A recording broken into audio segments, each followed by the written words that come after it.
Good afternoon, everyone. Welcome to all our clients and participants to the webinar on macroeconomic trends and investments for 2020.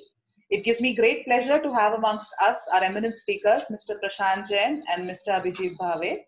Mr. Prashant Jain is the Executive Director and Chief Investment Officer at HDFC Mutual Fund. He has done his Masters in Business Management from IIM Bangalore after doing his Bachelor's in Mechanical Engineering from IIT Kanpur. He has worked in different capacities with SBI Mutual Fund from 1991 to 93 and Zurich India Mutual Fund from 93 to 2003. Post that, he moved to HDFC Mutual Fund subsequent to the takeover from Zurich India Mutual Fund. Mr. Abhijit Bhave, he is the CEO of Karvi Private Wealth and is responsible for business in India and the Middle East. He is an MBA from IIM Lucknow and a BE in Mechanical Engineering from VJTI Mumbai, with an overall experience of over 24 years across wealth management and financial industry in India and overseas. Prior to Karvi, he has worked with Deutsche Bank, HSBC, ICICI Bank, and UTI in various roles and functions as business head, sales management, products, corporate banking, and retail banking, to name a few. We have with us Mr. Ashok Kanavla, who is the head of products, business development, and training at HDFC AMC with an overall 20 years of experience. We have Mr. Shantanu Avasthi, who is the moderator for the event today, who heads the international business, products, and family office at KPW with over 19 years of experience. I will now request Mr. Shantanu Avasthi to take over and proceed with the event. Good evening, everyone. I would request Mr. Abhijit Bhave to actually start with the opening comments and welcome you all for the evening.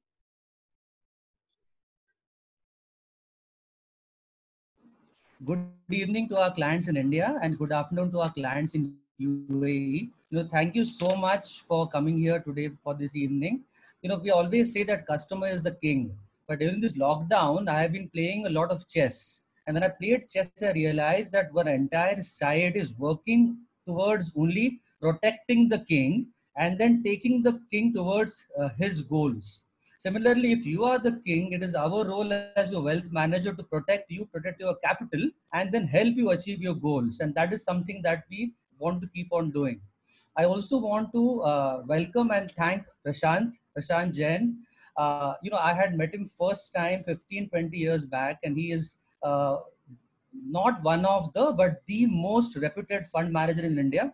And I'm his big fan. I also have a vested interest, Prashant, because I'm an investor. I have my investments and my SIP into your schemes. I'm also a shareholder of HDFC AMC. So your success is our success. So thank you so much. Today's topic is macroeconomic trends and investments in 2020. So Prashant, there's no better person than Prashant to talk about the macroeconomic trends. So I will not go there. But I would like to take a few minutes and talk about investments in 2020.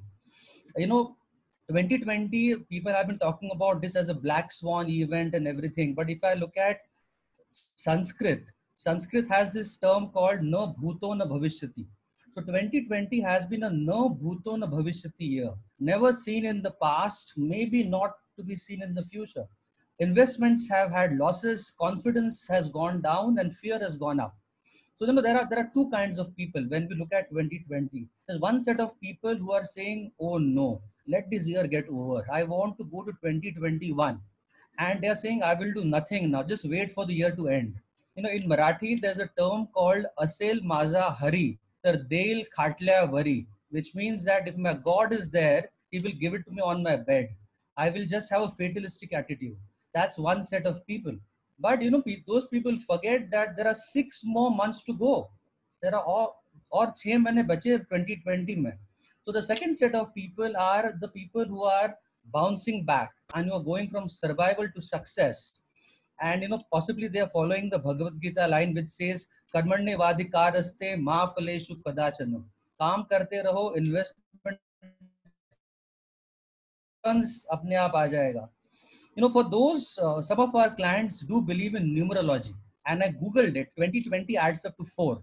And as per that science, number 4 resonates vibrations of practicality, being practical, vibrations of patience, and vibrations of hard work and determination.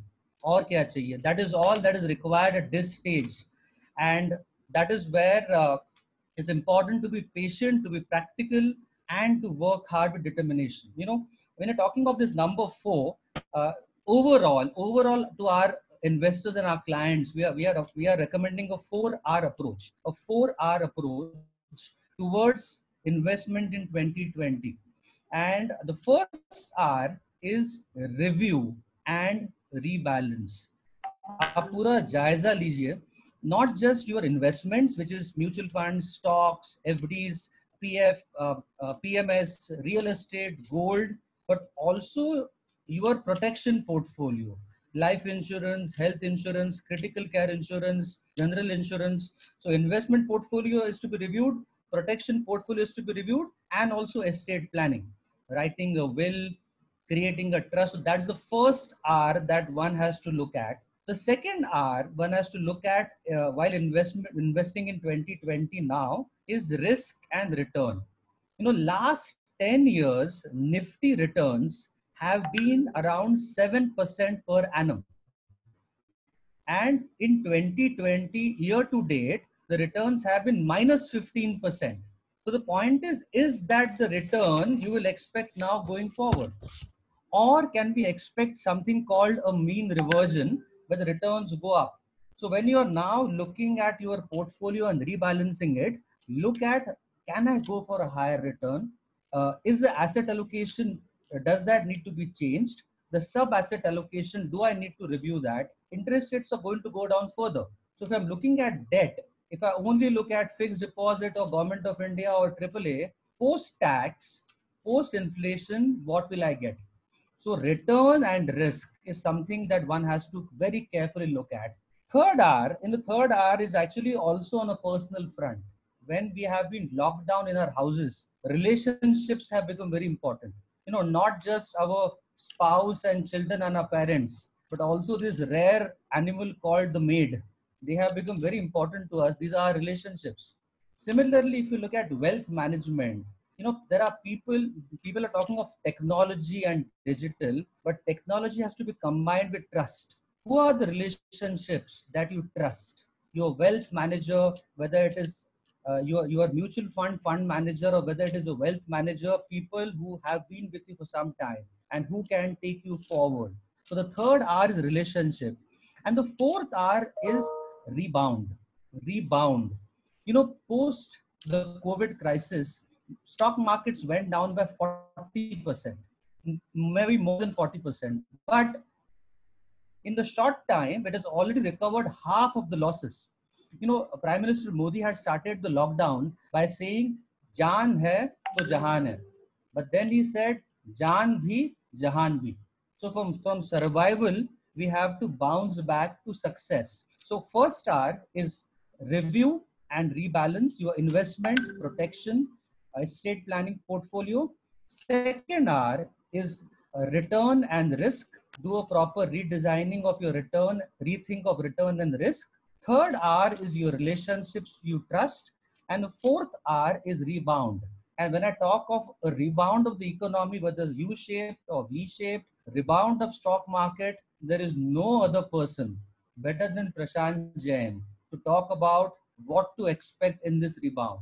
So with this short introduction speech, I will stop here and I will request Prashant to come and give us his views about what he expects to happen in the days and months and years to come.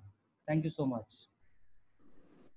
So thank you, Abhijit, and I wish you had continued. It was so interesting, and you mixed Hindi and Sanskrit and English and life and philosophy and markets. It's very hard to do that in a way which people find interesting, and I certainly found it very, very interesting.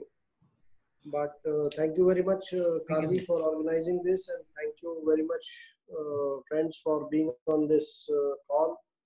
Good afternoon and good evening to all of you. So I think there are three issues that or three events rather, that we need to discuss. One is, of course, the COVID and the shut down. The second is the sharp fall in oil prices, which has implications for India. And the third is the restructuring of the Yes Bank, which again, though it is fading from public memory, I think has some implications going forward.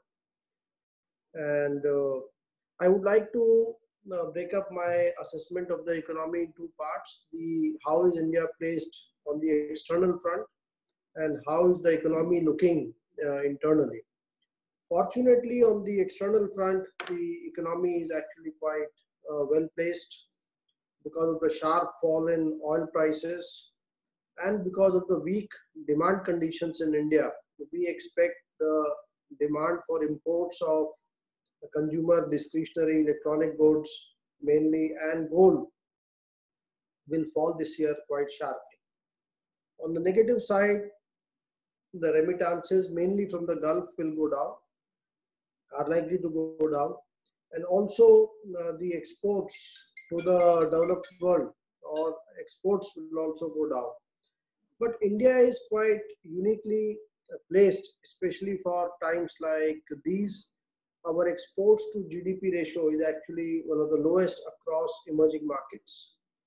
And unlike most emerging markets who are significant exporters of either commodities or manufactured goods or both, India is actually neither.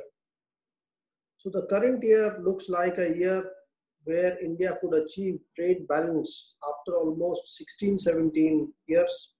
And we are looking at a fairly strong balance of payments situation in India as long as the oil prices stay at moderate levels. Foreign exchange reserves of India are quite healthy. We just crossed 500 billion US. And I think this externally strong position is reflecting in the relatively less fall of Indian rupee versus compared to most other emerging market currencies. And March, I think, was a month of record selling by, no, not March, I think 2 months back, it was a month of, March only. It was a month of record selling by FIs. And last few months, we have seen significant selling both on fixed income and equities. Despite that, the currency remained reasonably stable. I think it is suggesting it is because of the fairly strong outlook on balance of payments. So I think the external side, we feel fortunate to be in a country like India because the pain here should be much less than many other EMs. I think the real challenge, the real issue that we are facing is within the economy. It is in demand conditions, which are likely to be quite weak. India, as you probably know, the economy has the economy has 60% exposure to services, and services provide employment to 40% of the people here. And also the share of GDP of the bottom half of the country, the lower income households, the bottom 50% households, they share 15%, 15% of the national income. This works out to a monthly income per household of just about 20,000 rupees per household. And this, you can well imagine, is actually quite a low income level.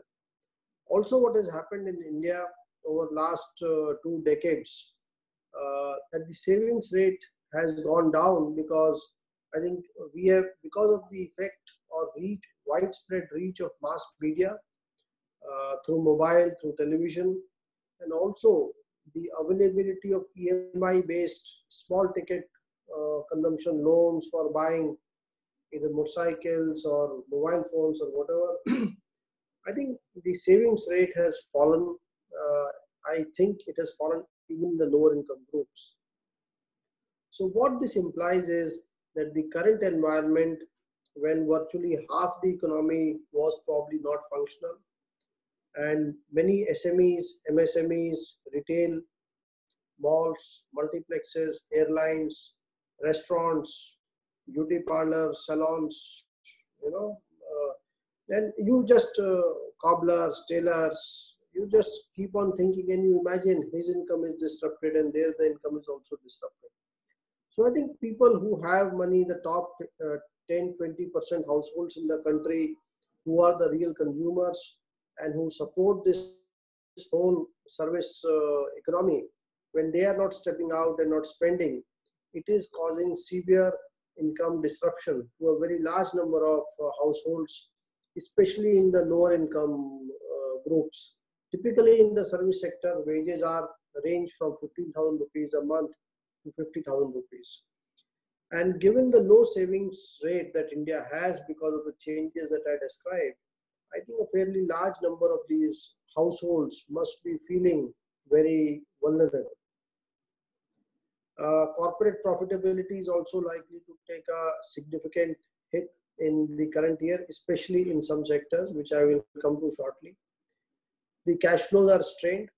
So in an environment like this, the SMEs, the MSMEs, even the medium, the large scale enterprises will try to cut costs. So they will both try to save on wages and also try and reduce headcount. So I think the income of a fairly large number of the people are likely to be adversely impacted in the current year. And this, I think, is quite negative for consumption in the current year for sure.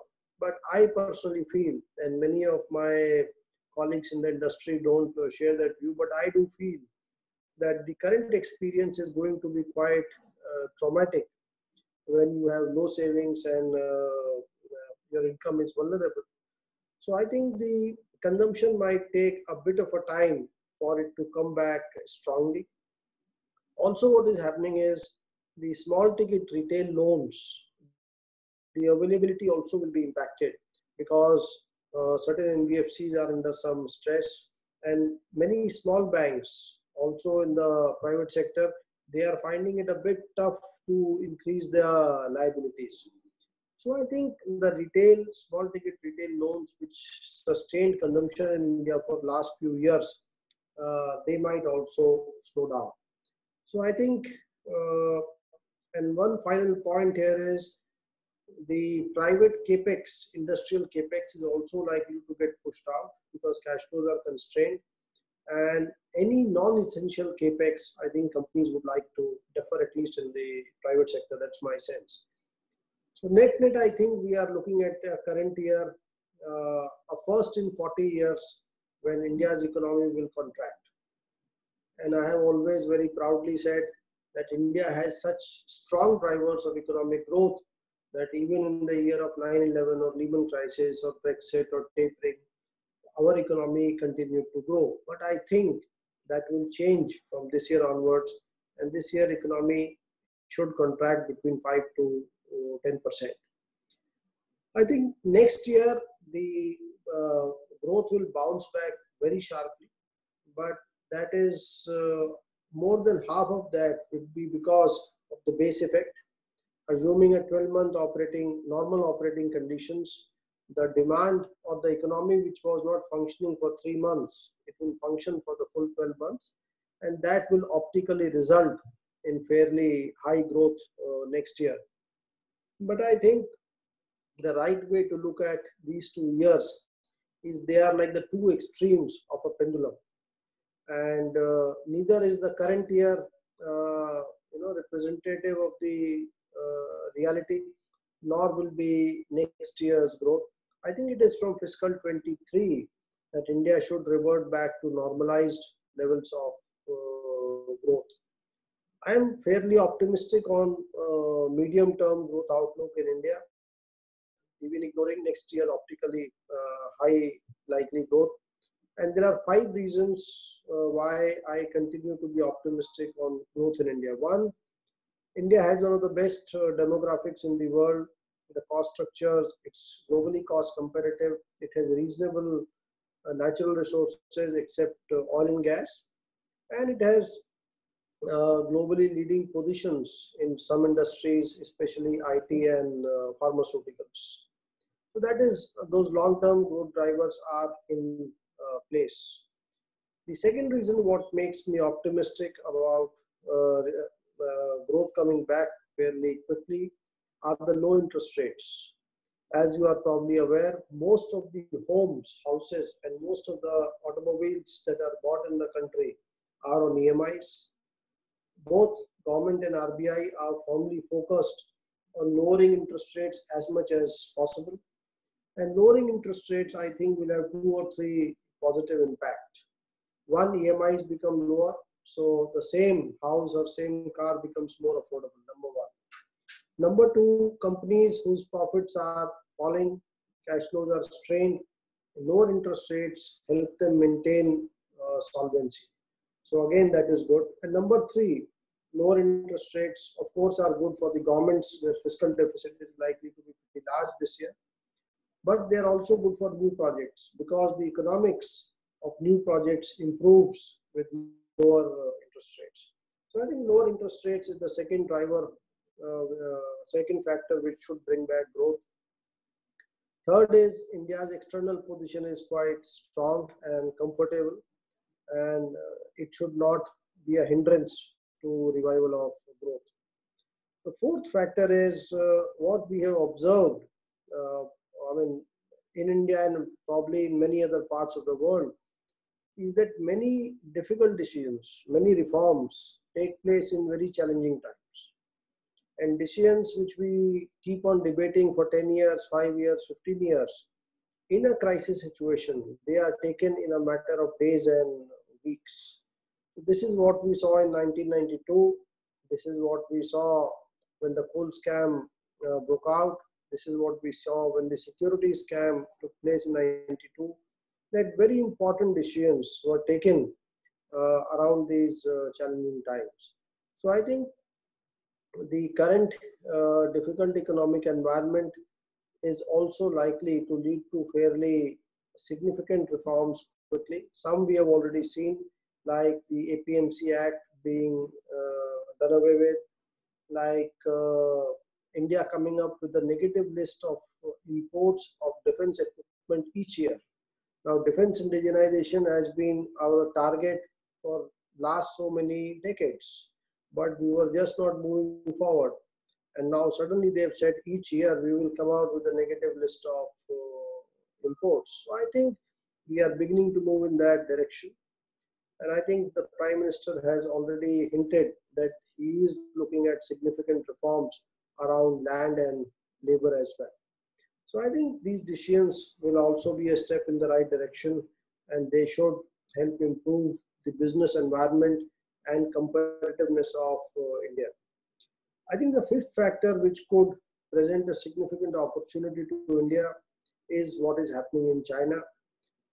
China has been losing cost competitiveness over the last few years, and there has been some evidence that some of the factories out of China were relocating for cost reasons. India now offers a 15% concessional tax rate for the new manufacturing units. It also has the advantage of a very large domestic market. After what is happening on the borders, I think it will lead to, I feel, a significant priority being given by policymakers to local manufacturing, and it will not remain empty words. I think government will try and take steps in that direction. And I think finally, the disruption in supply chain in China due to COVID has highlighted the risks to the global companies, the MNCs, of over-dependence on a single country supply chain. So I think manufacturing which was shifting out of China for cost reasons, I think some shift may take place on an urgent basis to reduce the risk. As you know, India missed the manufacturing opportunity last time around, and I think this is the second time this opportunity is knocking. And I do hope that this country is able to take advantage of that. I think the government is extremely focused on that. And I think even a small shift from China towards India, given the relatively small size of our economy compared to China, I think it could make a measurable difference to our economic growth longer term. So these are 5 factors what make me optimistic about the economic growth coming back. Let me now come to the corporate profitability and to the market's outlook. See, there is a view, and many people are feeling very confused, that when the news flow continues to be so bad, the headlines are so negative, how come the markets are going up? So I think there are a few points I would like to make here. One, the markets are going up after falling very sharply. So they are still down from pre-COVID levels. So that is one thing which we should not forget. Don't look at the absolute value of markets, the movement all the time. Look at the absolute values also, and please realize that we are still significantly down from pre-COVID levels. Now, the second, I think, very important point to consider here is the loss of profits in the life of a business for 1 year has minimal impact on the fair value of a business. So let's say a business makes 100 crore profits a year under normal circumstances. And let's say its market cap was 2000 crores pre-COVID. So it was trading at a 20p. Now let's say in the current year that business makes 0 profit. Now when you look at the fair value of that business, it is nothing but the discounted future cash flows. So the loss of profit of 1 year is just 100 crores on a fair value of 2000 crores. So it is 5%. So please appreciate that markets are very forward looking, and the impact of loss of profits for 1 year has a single digit, maybe 4-5% impact only on the intrinsic value of a business. And markets are still below pre-COVID levels. That is the second point I wanted to bring to your attention. The third is interest rates have moved lower. So what you have probably lost in fair values due to loss of profit for 1 year, you will probably make up because of lower cost of capital. So even that 5, 7, 10% impact may not be there on the fair value of a business. The fourth factor what we should consider is how are the absolute valuations in India. So today the market cap to GDP in India is below 60%. In the past, whenever India's market cap to GDP has been below 60%, the next few years returns have been very, very encouraging. In fact, pre-COVID, as was pointed out, even today the Nifty returns are 7% last 10 years. Pre-COVID, they were probably 9% or 10%, which was also below the long-term or the rupee GDP growth of the country. So pre-COVID, India's market cap to GDP was slightly above 70%, which was also below the long-term average of 80 to 100%. So the point I am trying to make is Indian markets are actually significantly undervalued. They were moderately undervalued even pre-COVID, and the sharp correction has made them significantly undervalued. At times like these, I think it would be a mistake to value any business based on current year's profitability. And let me go back to that example of a business making 100 crores profits in normal times, market cap was 2000 crores. Let's say that market cap has fallen to 1000 crores now, and current year that business will make only 20 crores profit. But you do feel that 2 years from now, that profit will come back to 100 crores. Now, should you say that 1000 crores divided by 20 is 50p, therefore the business is expensive? Or should you say 2 years out, profits are 100 crores and market cap is 1000 crores, so at 10p it is cheap?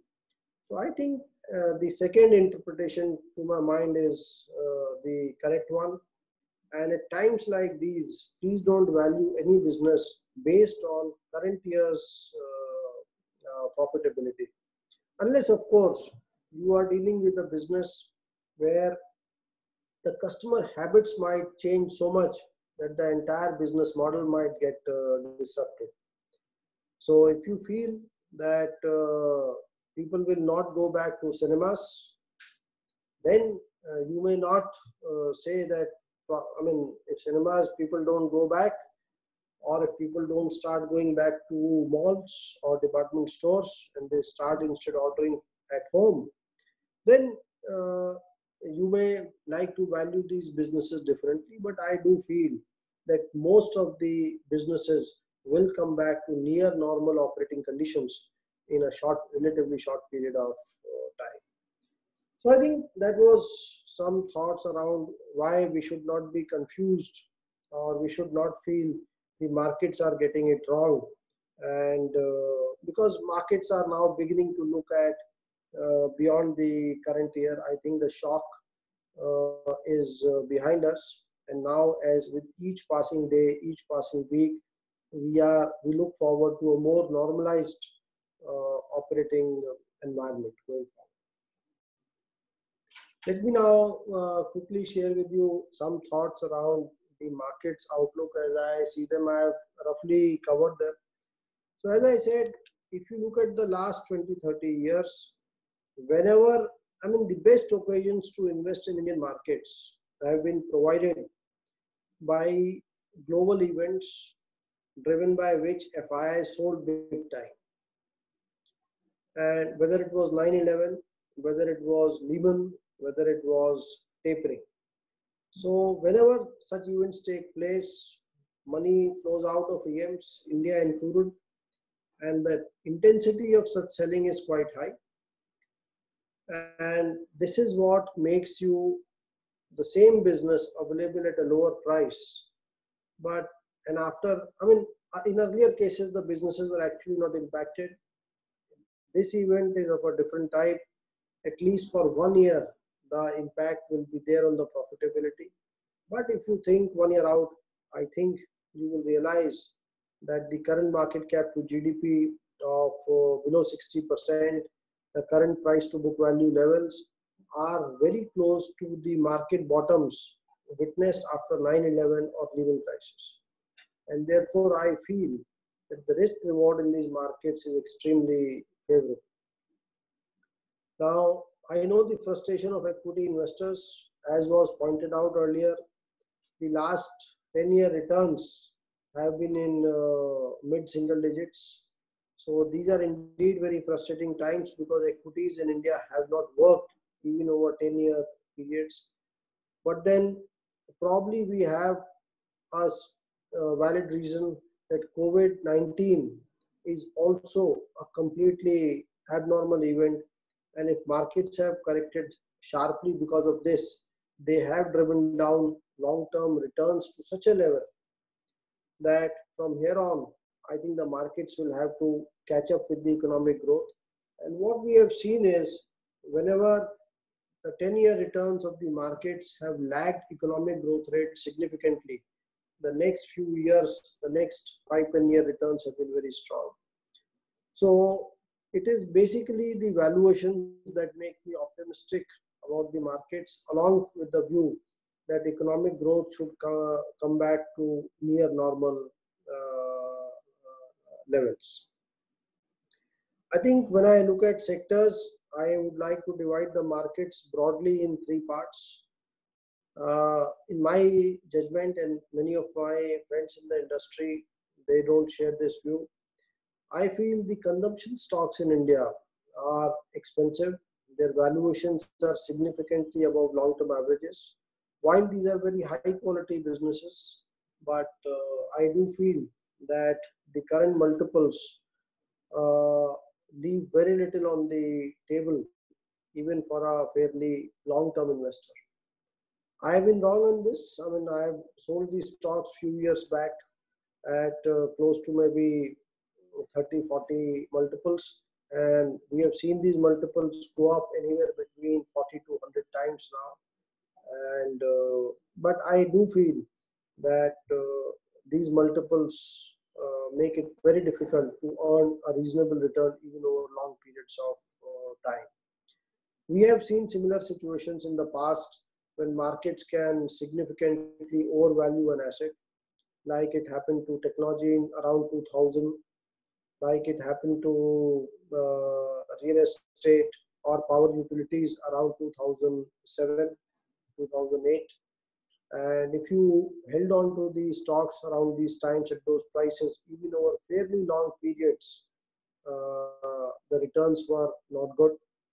Pharma was in a similar situation around 2014-15, and from there it corrected very sharply over the next few years. Small mid caps were again in a similar position until 2017, and small mid caps became so expensive, uh, but they were so popular also.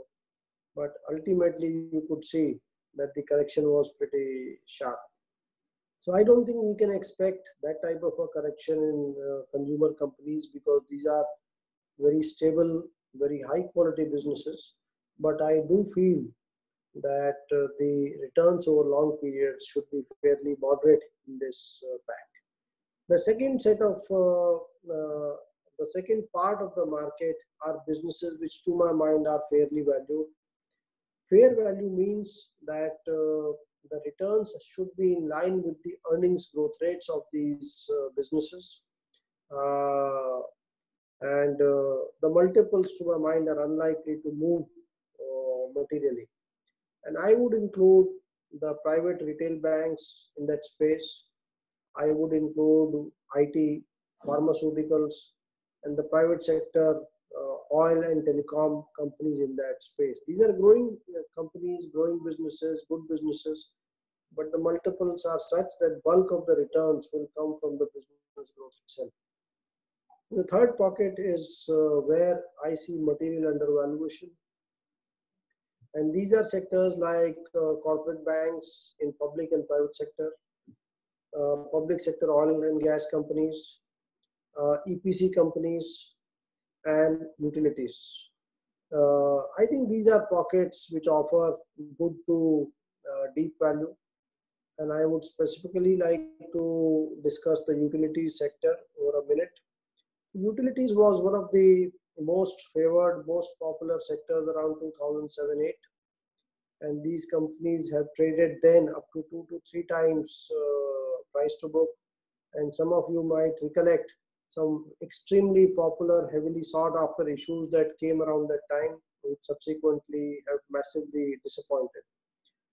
So I think since then we have come a long way, and from 2 to 3 times book, the sector is now trading below 1 time book, around 1 time book, and the dividend yields on these stocks are now 1 times bond yields, 1.5 times, in some cases even 2 times bond yields.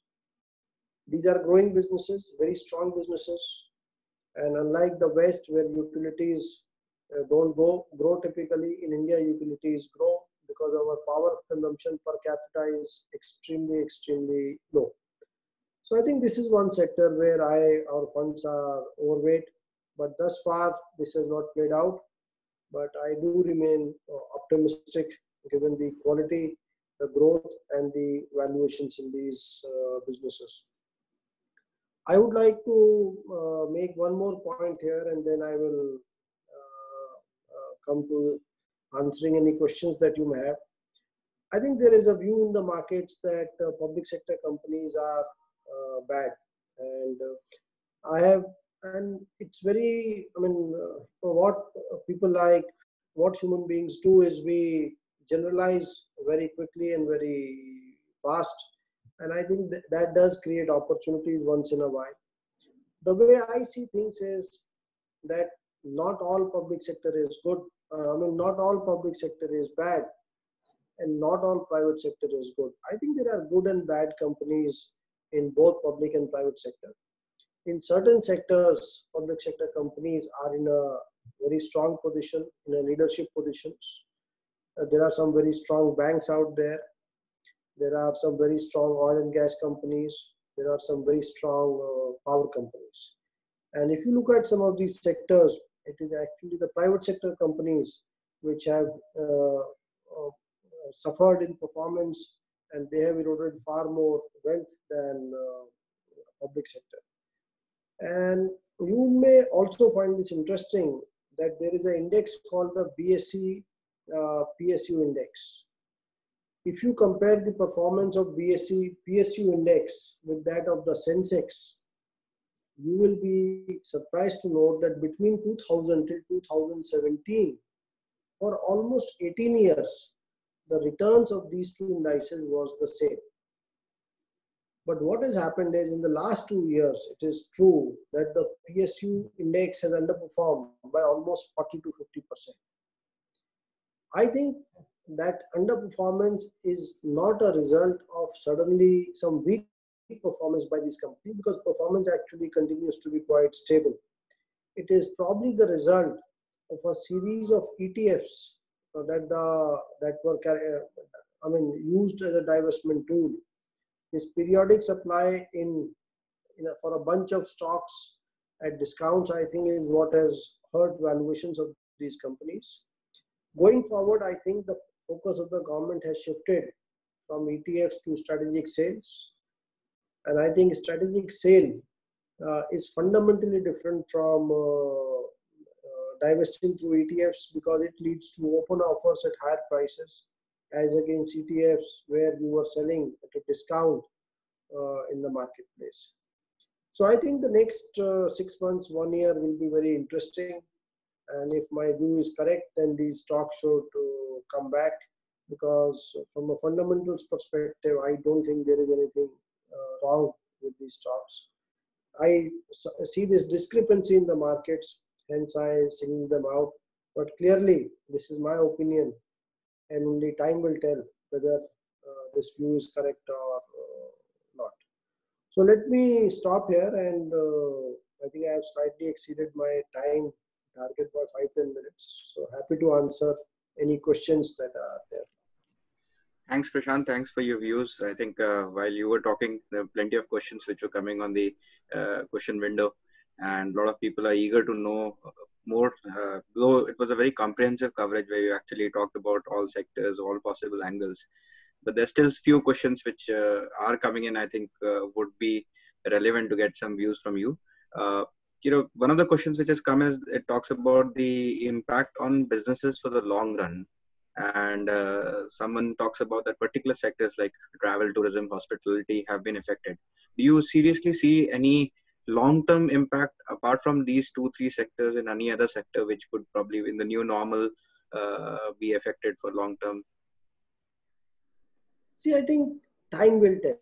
And these are questions which deal with large numbers of people, how consumer behavior changes. See, I think the way I see it is there are two things playing out here, 2 or 3 things.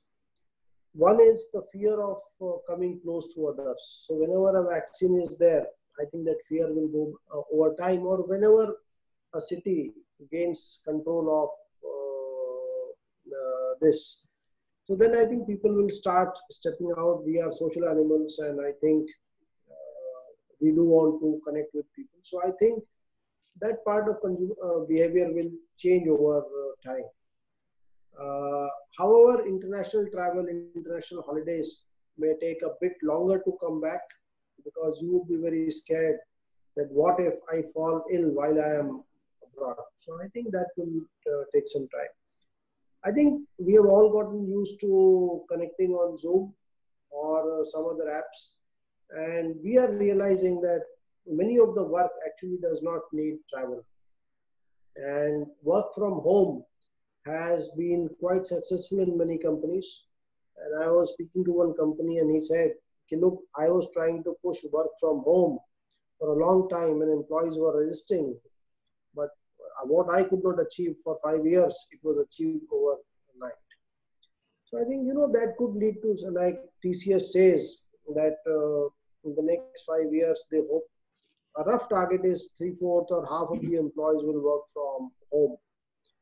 Now, how does that impact demand for transportation, office spaces, public transport, air conditioning at home?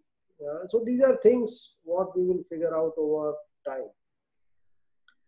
Now, certain habits may not come back. if you have started ordering stuff at home and the supply chain has developed, and for example, where I stay in my society now, fruits and vegetables, good quality, reasonable prices are being delivered to your doorstep. Now, why would you want to change that as long as the price and quality equation remains reasonable?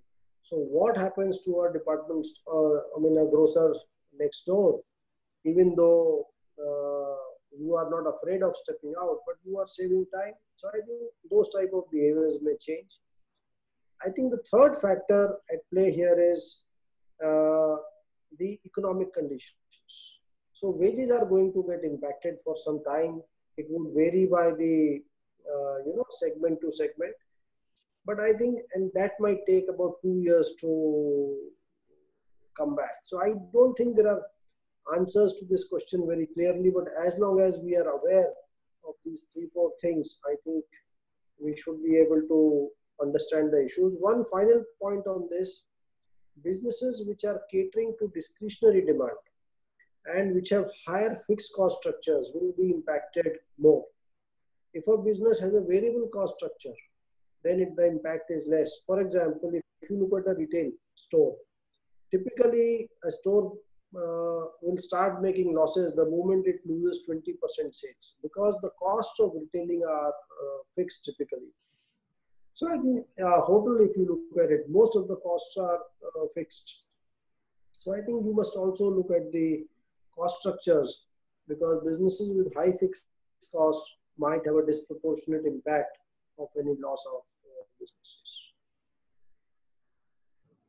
One more question which has come in is, we've seen that the government has announced a huge package for stress on that could probably stress the fiscal deficit, and we've seen the rating agencies actually downgrade India. Do you think there's going to be a significant impact in that sense in the long run on the FPI or FII flows into India, given what is happening on the rating side? We've been very cognizant, at least at the government side, but what could be the thing? See, I think the fiscal deficit will clearly go up, and the combined fiscal deficit of center and states this year might touch double digits, low double digits, maybe 9, 10, 11%. But I think it is a one-off year. I don't think we should extrapolate that into next year. Next year, fiscal deficit should come back to near normal levels. So I don't think we need to worry too much about that. I think the sharp fall in oil prices, the benefit of that has been largely retained by the government. So if you are aware, the prices of petrol and diesel in India have not fallen. Taxes have gone up sharply. So I think that does provide a significant cushion to the revenues in the current year. I think coming to the ratings, basically what has happened is one rating agency had rated India one notch higher than the other two. And it was that rating agency which has brought India's rating down to where the other two were. And we have focused only therefore on the downgrade, but they had upgraded also India some time back. So I think we have come back to where we were some time back. So in that sense, I don't think it is a cause for worry. Coming to the question on FIIs or FPI flows, they've been investing in India for now close to 30 years. And what I have observed is that in all but 3 or 4 years, FIIs have been net buyers into India. And this is simply because India offers faster growth and stuff like that. But there have been many more quarters when they have sold. It's only 3 or 4 years where they have sold, but probably 10, 15 quarters where they have been net sellers. So, and what I have also observed is in whichever quarters or whichever year FIIs were big sellers, these were the best times to invest in India, because the same asset is available to you a lot cheaper. And this is what I said earlier, that the last few months have seen nearly record levels of selling by foreigners. But I do think they will come back over time. And why do I say that? See, when a crisis of this magnitude or like 9/11 or Lehman hits, the first, you get redemptions in EM funds. The first instinct is to cut risk. And without differentiating across markets, some money flows out. But I think as dust settles, I think investors will differentiate more between India and rest of the EMs. India is actually a very unique emerging market. It is a large oil importer. It is a large commodities importer. It is an importer of consumer manufactured goods also. Most EMs are not that. So I think India actually stands to gain on the external front in an environment like this compared to most of the EMs where there should be deeper pain. So I do feel that over time, FIs will come back into India, and we are already seeing signs of that in the last few weeks. There is stability around it. Thanks for your this thing. There's another question. I think this time I would like Abhijit to kind of answer this question because it's an interesting thing. We've seen a lot of volatility in the market. So I was asked over here that how is that you kind of safeguard your personal wealth during these times, and do you have any suggestions around the asset allocation part? I think Abhijit. Hello. Yeah, I think I lost. Hello. Yes. So I think Abhijit, the question was that with a lot of volatility around, somebody's asked a question over here that how do I safeguard my personal wealth and portfolio in these volatile times, and is there any asset allocation in mind that you have? Okay, so safeguarding of wealth, something that people now talking about. They are talking of return of capital, not return on capital. They are saying, "मुझे मेरा पैसा वापस करो, interest बाद में देखेंगे." So I think it's very important. So if you remember, the first R I had said was review and rebalance. So in line with your goals, see your goals. People are actually realigning their goals. People are thinking of spending less. People are thinking of changing their goals. This is a time for also people to value money more. I think normally because we have a lot of money, we don't value money. If you start valuing money, you will start protecting money. So if you want to protect, you look at asset allocation, and I'll talk about that, but you can also look at hedging. You also have to look at protection through life insurance, health insurance in terms of exigencies. But if you're investing money, you have to now watch it like a hawk. Yeah, many years back, there was a motorcycle ad which said, fill it, shut it, forget it. That time is gone. I think you'll have to fill it, you'll have to invest the money, watch the money, and keep on having a dialogue with the wealth manager. Coming to asset allocation, as Prashant said, there are good companies with good valuations and with good growth prospects. So obviously there is a lot of potential for equity. So we are recommending our clients to be equity overweight. Now, in a simple language, many times we say that equity for a normal investor is 100 minus the age. When we say equity overweight, it means equity is equal to 105 minus the age. थोड़ा आप equity allocation बढ़ाइए. But you have to sit across the table, look at the risk profiles. For example, we have 3 risk profiles: conservative, moderate, aggressive. And conservative risk profile, we say 30% equity today, moderate 55%, aggressive 75%. What is also important, Shantanu, is that within the asset allocation, what is the sub-asset allocation? So because good companies are valued well, today within equity, we are saying 65% should be large cap. Good solid companies with solid cash flows, good corporate governance, 25% mid cap and 10% small cap. And if you look at debt, we are being slightly conservative. As people say, अगर आपका मुंह जल गया दूध से तो आप छाछ भी फूक के पीते हो. Once bitten, twice shy. So we are saying be conservative, go for AAA. You can also look at PSU and bank kind of allocation. There are funds like that. But it is time to conserve capital in debt. Gold has been booming, and we normally say that gold should be a hedge in the portfolio, maybe 7%. But time to review everything and look at asset allocation and sub-asset allocation. Thanks for your views. Prashant, one more question around here, which is actually a lot of senior citizens had been investing into debt for a very long time. And they are now asking that, what do you think that there's opportunity in the debt segment, and which side of the debt segment should they look at, or should they be looking at, what could be they doing around in the debt segment?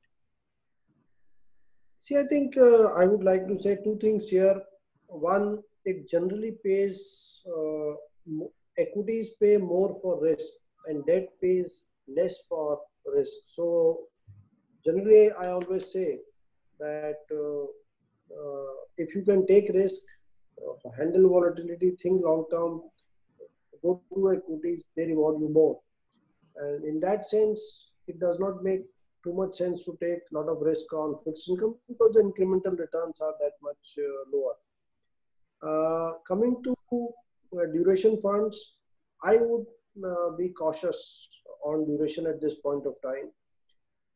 See, while low inflation, weak demand conditions, low commodity prices, low global interest rates, RBI's desire to keep on lowering interest rates, all of these are supportive of lower interest rates in the future. But one thing which we should not forget is that government's borrowing program is going to be fairly big one next year. And globally interest rates and liquidity, I don't think there is any, you can hope for more liquidity or lower rates around that. You can't even hope for lower commodity prices given where oil is. So I would say the risk reward, while the very near term or the headline factors look supporting of lower interest rate, but I think they are by and large priced in. So I don't think it makes too much sense to go for duration funds. And I know I am contradicting slightly what I just said sometime back, few seconds back. I think there is a reasonable opportunity in credit funds. I am not saying you invest in credit funds, but since I have to give a proper answer, I must share that opportunity with you. See, after what happened to Templeton, I think the markets went into a freeze and markets simply assumed that all credit funds are bad.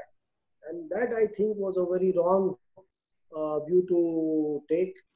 And because of that view, however, over the last few months, we saw significant redemptions in the credit fund space, and there was intense selling in those few weeks. And because of that, we have seen credit spreads of even good quality companies, AA and single A companies, go up to record high levels. Things are beginning to moderate, but still I think the credit spreads are still very decent. See, what people forget is that, a credit fund is not investing in junk bonds. At least certainly not. If you look at a typical credit fund, our credit fund, it will have maybe 5-10% exposure to single A papers, 15%, 40-50% to AA, and 20-30% to AAA. And AA and single A companies are not bad. There are some very respectable companies. Many of Tata Group companies are rated AA, for example. So I would say this elevated spreads, I think, will normalize over time. And for those of you who understand that space, are keen to look at it, you could consult your wealth manager. But I do feel the spreads are pretty decent out there. Yes. Last couple of questions, but we'll then probably wrap up the session. But one important question over here is there has been a lot of the international markets have returned to their normal. You've seen the Nasdaq move up very quickly. So there's a lot of interest over there. So one particular question is talking about: do you continue to think that they will outperform, or India will outperform or catch up over a period of time with international markets? See, I don't think I'm competent to give a clear answer on that, but I could share some perspectives around that. So what I have seen is that India and US markets take turns to outperform over 10-year periods. So all of 90s, Indian markets were flat and the US markets did extremely well. 2000, the decade, the next 10 years, Indian markets did extremely well and the US markets did not do as well. The last decade, the US markets have done well and India has not done as well. So I think there is a strong tendency to mean revert in these things, and given the fact that India's 10-year returns are now lagging our own rupee GDP growth sharply, I would say the odds are in favor of India. And also let us not forget that a very large part of the returns in US markets have been driven by these 4 or 5 very popular, very well-known technology type of companies. So unless you take a view on these companies, their future growth, how much of it is discounted, I think it would be wrong to simply invest in US markets. And I don't think I am well placed to take a view on these companies. So I would say, I mean, my bets would be towards India. But as I said, I don't understand US markets that well. One final point here, the US market cap to GDP is at a level where US markets have typically peaked in the in the past.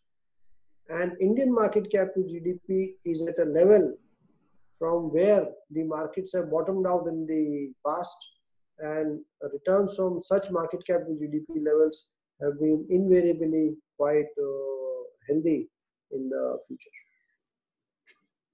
Sure, thanks. Thanks for that. One more question, very interesting.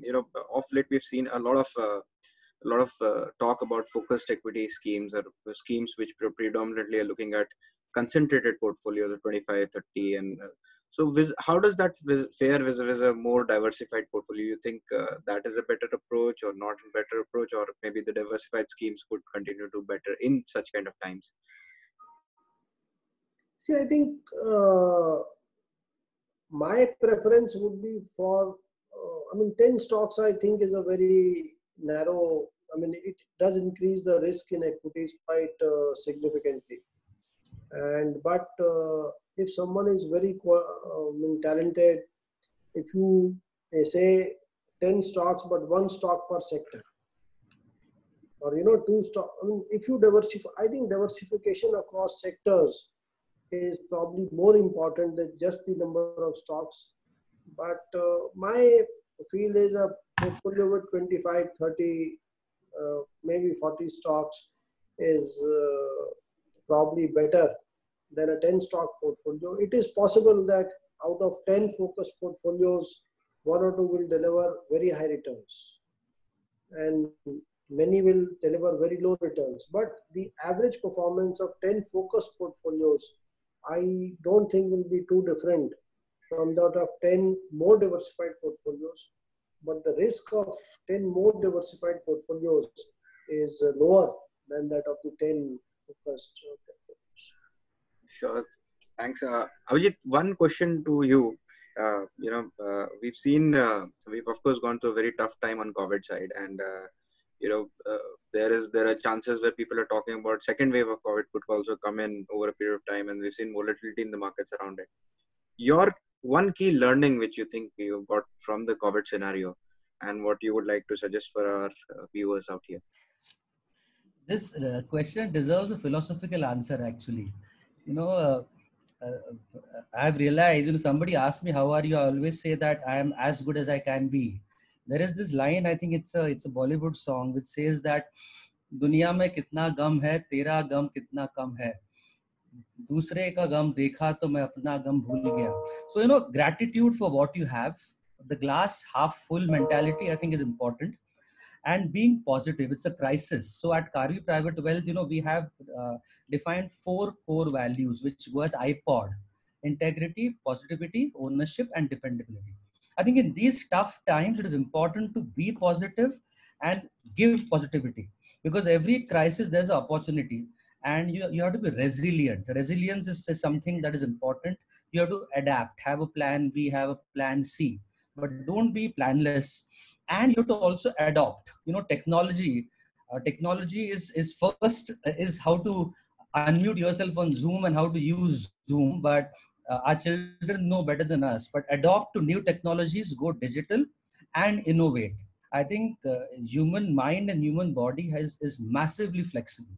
We have to go towards those various corners of our mind and body and come back with new things, new approaches. And as the Japanese term Kaizen goes, continuous improvement.